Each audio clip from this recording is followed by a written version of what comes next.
Jack Coleman had seen plenty of strange things in his time, but nothing could have prepared him for the sheer absurdity of what he was looking at now. It was a letter, thick, official, and stamped with a logo that made his stomach churn with irritation. The Homeowners Association? That was laughable. He lived on 1,700 acres of farmland, not some manicured suburban cul-de-sac. But as his eyes darted over the words, his confusion twisted into something much sharper. According to the letter, his entire farm had been sold. The land that had been in his family for generations, the place he had poured his sweat and soul into, had somehow been taken from him, by an HOA he never even agreed to be part of. He read it again, then again, willing the words to make sense. Due to non-payment of HOA fees, your property has been sold to developers for community expansion. You have 30 days to vacate. Jack let out a short, humorless laugh. It wasn't a mistake. These people were serious. Someone out there believed they had the authority to steal his land, sell it, and tell him to pack his bags like a tenant being evicted from an apartment. Jack clenched the letter in his fist, his jaw tightening.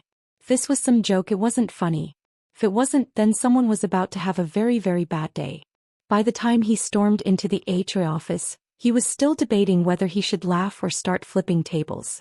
The receptionist, a woman with the practiced plastic smile of someone who thrived on unnecessary rules, looked up and barely concealed her look of disdain. "Can I help you?" she asked in the slow, condescending tone people reserved for someone they considered beneath them. Jack slapped the letter onto the desk. "Yeah. You can start by explaining how the hell an HOA I don't belong to thinks they can sell my damn farm." Her fake smile barely wavered. "Ah, you must be Mr. Coleman. Please wait while I get Ms. Wilkins, our HOA president." He didn't wait. He followed her straight into a pristine office where a woman in her mid-50s sat behind a mahogany desk, filing her nails like she wasn't ruining people's lives for sport. Brenda Wilkins barely glanced up. "Mr. Coleman," she said in the overly sweet voice of someone who thought she was untouchable. "I assume you're here about the property transfer." Jack let out a slow breath, forcing himself to stay calm. "The illegal property transfer," he corrected. "I don't have an HOA. I never agreed to one. So you're going to explain to me how you think you have any right to sell my land." Brenda sighed like he was being dramatic. "It's quite simple, Mr. Coleman. Your land was annexed into our gated community expansion after a town council vote." She gestured vaguely. "All legal. We sent notices." Jack's eye twitched. "What notices?" Her smile was all teeth. "We mailed them to the address on file." Jack stared at her, then gave a short laugh. "The address on file? You mean the one that's literally on the land you stole?" She gave a nonchalant shrug. "Well, if you didn't read your mail, that's hardly our fault. And considering the HOA fees were unpaid." Jack cut her off. "There were no HOA fees because I don't have a damn HOA." Brenda let out an exaggerated sigh, clearly finding this all beneath her. "Mr. Coleman, let's not make this harder than it needs to be. The property has been legally transferred. You have 30 days to vacate. We're even offering you a relocation stipend as a courtesy." She slid a check across the desk. Jack picked it up. $500. They'd sold his family's land worth millions, for $500. He stared at the check. Then at her. Then back at the check.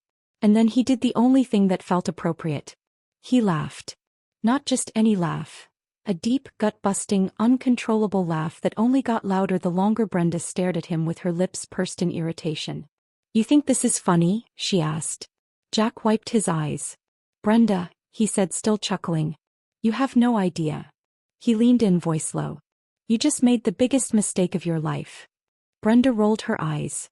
"Mr. Coleman, we're done here." He didn't argue. Instead, he plucked the check off the desk, crumpled it into a ball, and tossed it over his shoulder as he walked out. Jack drove straight to his lawyer, who didn't even bother hiding his horror when he saw the documents. "They forged signatures," his lawyer muttered, flipping through the papers with increasing disgust.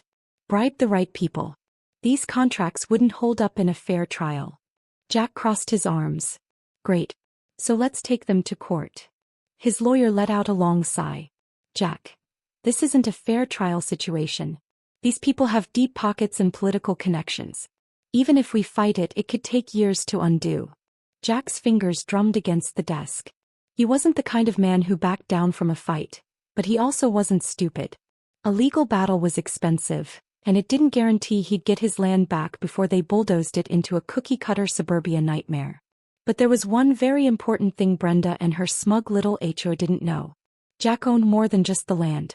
He reached into his pocket and pulled out a separate deed, one they never even thought to check. His lawyer took it, eyes scanning over the paper before he froze. Jack. His voice was almost giddy. Is this what I think it is? Jack grinned. It sure is. His lawyer sat back, shaking his head in awe. They really screwed up. Oh, they did more than that, Jack said, standing up and stretching. They just sold a property that doesn't have a single drop of water on it. His lawyer let out a low whistle. And the only water supply for that entire community. Jack's grin widened. Is sitting right on my other land. The one they didn't steal. There was a long, satisfied silence. Then his lawyer let out a sharp laugh. Well, this is gonna be fun. Jack tipped his hat. You have no idea. Jack woke up the next morning with the kind of determination that only comes from knowing you hold the winning hand.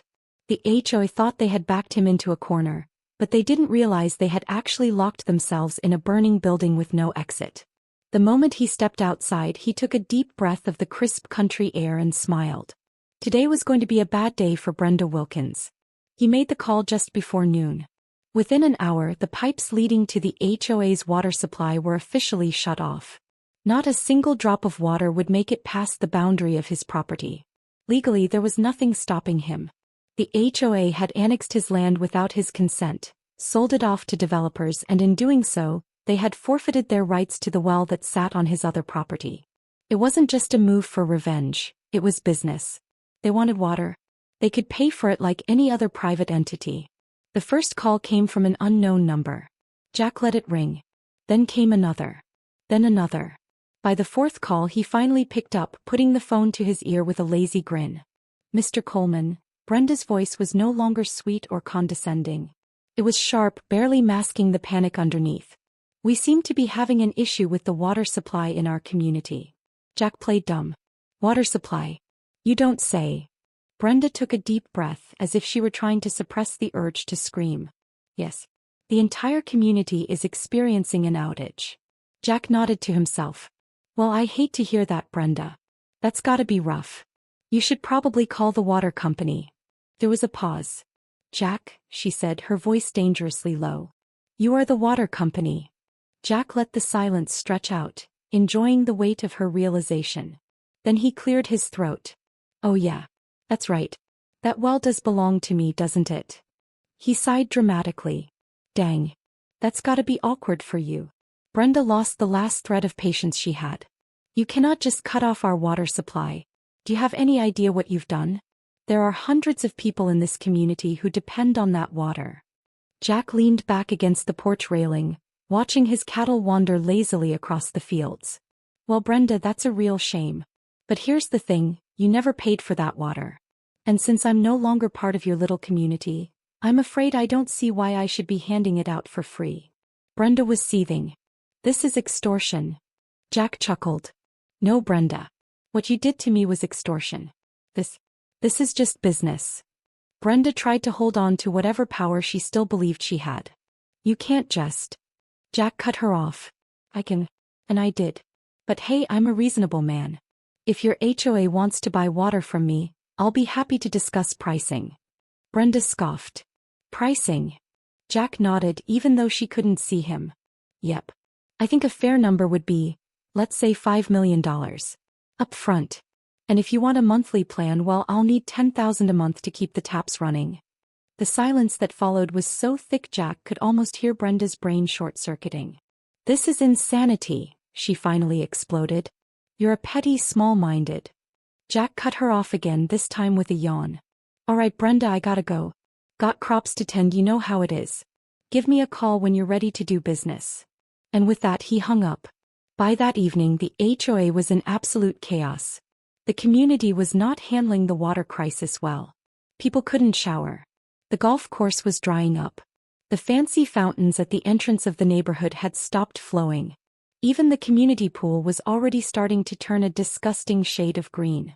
Jack sat on his porch with a glass of iced tea, watching from a distance as HOA board members scrambled in a desperate attempt to fix their problem. They had been so arrogant, so sure they could bulldoze over him without consequence. But now they were panicking. The next morning Brenda was back. This time she didn't call. She showed up. She was dressed in business casual, the kind of outfit that screamed, "I think I'm better than you." But the stress lines on her face made it clear she was losing control. She marched right up to Jack's porch, looking 3 seconds away from a breakdown. "Jack," she said through gritted teeth. "We need to talk." Jack took a slow sip of his tea before answering. "Oh, so now you want to talk?" Brenda inhaled sharply, clearly trying to control her temper. "The HOA is willing to negotiate." Jack smiled. "That's great to hear, Brenda. I love doing business." She crossed her arms, glancing back at the news cameras that had started to gather near the HOA office. The story had gone public and people were eating it up. "We can't afford $5 million, she admitted stiffly. Jack scratched his chin. "Well, that's a shame." Brenda exhaled. "But we can pay you $50,000. Jack burst out laughing so hard he nearly spilled his tea. $50,000? You want to buy back your entire community's only water source for the price of a mid-range pickup truck? Brenda's eye twitched. "That's our final offer." Jack set his glass down, stood up and stretched. "All right, Brenda," he said, turning to walk back inside. "Good luck with the drought." She lunged forward. "Wait. You can't just." Jack held up a hand. "Sure I can. And I will. You have 24 hours to come up with a real offer. After that, price doubles." Brenda's face went red, but she didn't argue. Because she knew. She knew she had no leverage left. She stormed off, muttering under her breath, and Jack chuckled to himself. By that afternoon Jack's lawyer called with news. "The HOA's finances are a mess," he said. "They've been mismanaging funds for years. Residents are already threatening to sue." Jack grinned. "So they can't afford to pay me?" "Not a chance." Jack whistled, leaning against the porch railing. Well, he murmured. "Looks like they're all dried up." The HOA was about to collapse. And Jack? He was just getting started. Brenda Wilkins had always prided herself on control. She controlled the HOA, she controlled the community, and she controlled the rules that made people bend to her will. But standing in front of an angry mob of homeowners demanding answers, she realized something for the first time in her life. She had no control at all.